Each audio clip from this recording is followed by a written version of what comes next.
David Quick, at Dr. Stater, he did a study on giving people small amounts of chlorella and didn't find any increased urine excretion. So this is the one they'll probably see in the brand new February 2004 Defeat Autism Now Metal Detoxification Protocol. This is probably the study they'll find. Yeah. Where they don't suggest chlorella. And the thing is, chlorella, and first of all, they used the cheapest chlorella they could find. Yeah. It has a cell wall that can be broken up and all. So all you have in that chlorella in his study is the chlorella that can bind toxins in the gut, but that's not where the toxins are. If you don't mobilize the toxins to come from the connective tissue from the brain into the gut first, there's nothing the chlorella can bind. And so giving it and then checking on the end what comes out, that there's no increased metals, and that study was clear. I did a study which is published in Germany where we gave high enough amounts of chlorella and gave a good chlorella product, and it shows dramatic increases in the stool. Yeah? It's a published study, and I offered it to Mr. Quick several times, and there was no interest in looking at other information. For some reason, some people have a vested interest in picking one product and trying to build their ego on that one. And but what would be Quick's motive? What would be his agenda? The guy's in the business for just doing urine tests. That's where his deal is, right? Yeah. Why would he have a beef against finding this better, way of mobilizing metals? Yeah, it's a peeing contest between two men. Oh, is that right? Okay. Plus, if you find the one thing that mobilizes all the metals, you don't need to test for them anymore. Behind the contest, though, I've typically found in my own is that there's some financial or egotistical basis for it. I don't want to debate the issue too much. But I'm just trying to figure out why would he not support something. Yeah. It's been a strange ego position, Okay. Strange ego position. Which we run into a lot around here. Yeah, I was sort of their first lecturing on heavy metals, and he came in later. In the beginning, there were probably a lot of people that said, well, you think it's this and this, but let's ask Dr. Klinghardt how it really is. And he probably got hurt in that way. And now sort of he's worked himself in being sort of like one of the top guys lecturing on heavy metals. That's fair. But took that hurt probably with him. I'm sorry. I understand the history now. It's good to bring the ego thing up, though, because I think one of the things, just really quick, what happens, I think, with you, Dr. Klinghardt, is you have sort of this cult following out there in the group that are more on the cutting edge of everything, is what I would describe. And then in the world of autism, I think we have some very well-formed groups of people who have sort of put themselves in charge of stewarding where the biochemical treatment in autism goes. And they're very, very reluctant to see anybody that's outside that sphere, especially when they know more than what's already available, kind of come in. So people will see negative comments about Dr. Yasko, about Dr. Vitar, about Dr. Klinghardt, Gordon, the list goes on, because it threatens the fabric of this report that came out February 2004. That if you read it, you would probably be like, oh my goodness. Which is a natural... Exactly. It's a natural sin of man. I mean, it's just, instead of concentrating on what we should be doing... Exactly. Which is healing kids, in something as big as this, become an epidemic, you're naturally going to have the fortresses being built and the egos getting in the way. It's unfortunate, but but I hope this will... There's one more thing with the chlorella, I should say, that David Quick then mobilized Boyd Haley, because Boyd Haley is the authority in the mercury issue, the undeniable sort of hero in the field. So everybody loves him. He didn't have enough, like this kind of, with his simple stool study with the underdosed chlorella, but then he went to Boyd Haley and said, let's do this experiment. And so he gave Boyd Haley, first of all, the chlorella that is absolutely forbidden. I don't want to say the name here because it is so toxic to start with. Chlorella naturally absorbs toxins. And they took that chlorella and then poured vitamin C on it, an experiment that I'd suggested 20 years ago, because it's known in the literature, the only thing that can cleave mercury from chlorella that has bound mercury is vitamin C. DMPS can't do it, none of the other agents. The bond that chlorella has with with mercury is so strong that there is virtually nothing in nature that can cleave it except vitamin C. It has a special mechanism that can do it. I talked about it 20 years ago, and so a little evil-minded, I don't know who of the two kind of came up with it, so I kind of said, okay, well, let's do this experiment, and sort of, so You and Boyd? when you take a bad chlorella that has mercury bound already and pour vitamin C on it, and then you can stick a mercury vapor detector on it, and they can see there's mercury coming out. And so they did just it as a kitchen sink experiment, but then David went out of his way to lecture on every opportunity he had on this experiment, so that chlorella has so much mercury in it that you can put vitamin C on it, and the mercury vapor just comes flying off it. What does that do, though? I mean, I don't understand what's about what.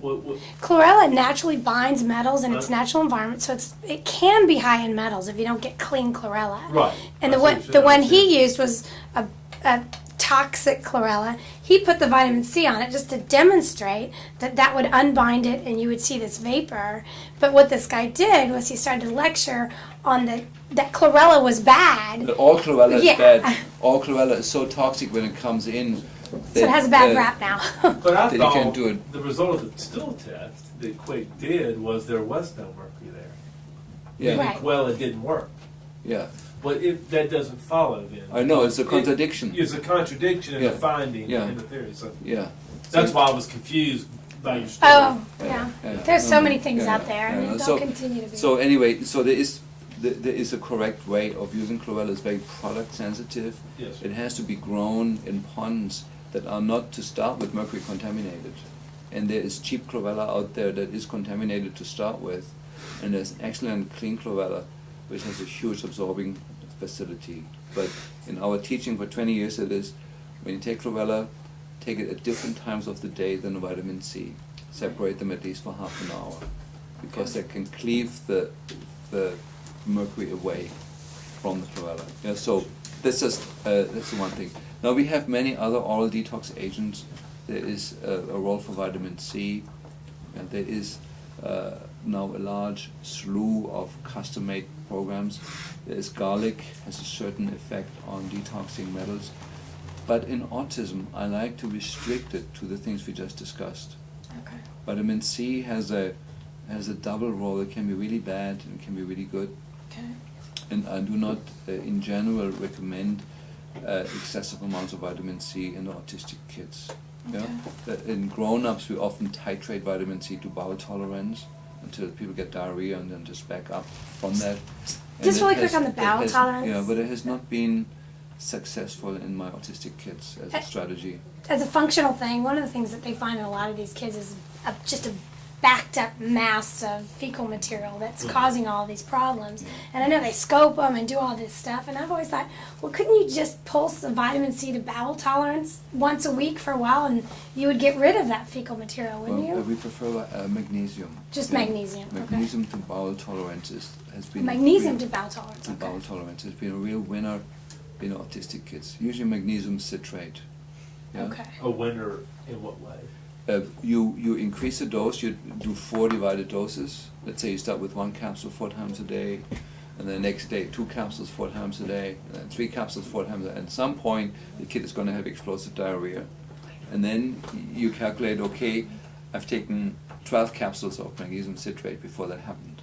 So then your daily dose of magnesium citrate is 10 capsules a day. You just stay under the diarrhea, and then that way the kid will have beautiful bowel movements. And the You've magnesium blown is out. a wonderful substance that the body absorbs only as much magnesium from the gut as it needs. So you're offering it enough. And magnesium is one of the primary deficiencies in these kids.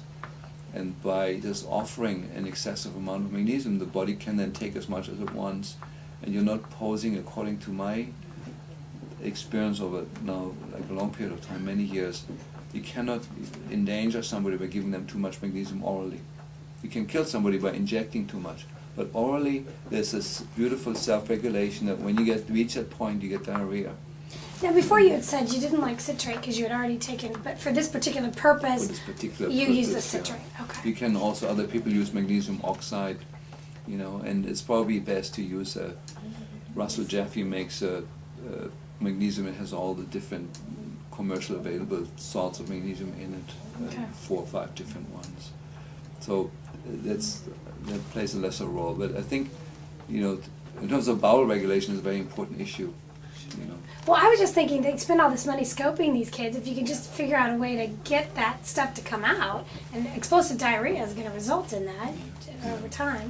So let's talk a little bit about the other detox agents. Can we pause for 1 second? Do we need to take a break?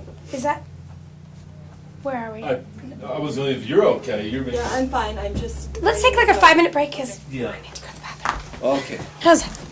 And get yourself some water. That'd be great. Really? Yeah. Well, It's mopping up all the formaldehyde. The not. It's like. It's the only it reason is- my it kid is, tested out fine for you. That's no. Okay, let's put it in there. Are we I'm talking No, now. no, sort no, of, no. I'm sort of stayed so Is Jimmy far coming straight right on the agents of metal binding and excreting agents or so, and folic acid is a little bit more tricky. It's repairing the enzymes that are necessary for the detox. See, I look at these roles that we've defined. And it's sort of the way I'm trying to do this thing is like by what we said yesterday, that we distinguish between primary strategies that kind of address the neurotoxic issue, Right. and then the You want me to turn secondary this on? the secondary on? thing is then the enzymes that were damaged and the systems that were damaged to repair them, and the folic acid and B12 already falls in that category. It's the most important strategy amongst all of those, to repair the damage to the methylation enzymes and to the Because if you don't address that while you're doing, because I've written now down signaling, which is what the RNA/homeopathics do. It tells the body, hey, you got a problem here. The electron donation, mobilization, transport, breakdown, and excretion with binding. But part of that whole thing is making sure you don't get clogged up with methylation, right? Or No, but what I'm saying is that the methylation defects, unless they're genetic, which of course in some kids they are, but not many. I mean, if we do all the genetic testing, and it's like maybe 1 in 5, has a methylation defect, but they all benefit from fixing their methylation. So I'm Right. postulating that the defect in their methylation ability and demethylation ability, that the defect is caused by the presence of Sure. the heavy metals in the enzymes. sure, absolutely. And so the primary strategy is to remove the metal. Okay. The secondary strategy is to give some things that help temporarily with the methylation Okay. deficit until the kids are well. Okay. And That the makes secondary sense. strategies we're going to go into after the detox. Primary. Okay. issue, Perfect. you know? Perfect. So really with the detox, I just want to add in 2 more things. One is a new biochemical compound. New biochemical idea is a combination of soy lecithin phospholipids, combining that with the more traditional detox agents like with EDTA or alpha lipoic acid into a cocktail and drinking that. And that Is has this been- lipoceutical technology? Yeah, and that Okay. has been very, very successful. The product that I use is called Phospholipid Exchange from BioPure. It's a little container that contains phospholipids, and stirred into that is the EDTA, alpha lipoic acid, magnesium, and a few other ingredients. And the child takes a small amount of that every day. And Orally. and there's been a fantastic strategy on getting very rapidly a reduction in the body burden of metals and other toxins. Okay. And the alpha lipoic acid, I wanted to say, is an important strategy. We talked about glutathione moves metals really from the inside of the cell to the cell wall. And there's one more step that's needed for the excretion of the glutathione-bound metals. That's alpha lipoic acid. It has an important role in detoxification.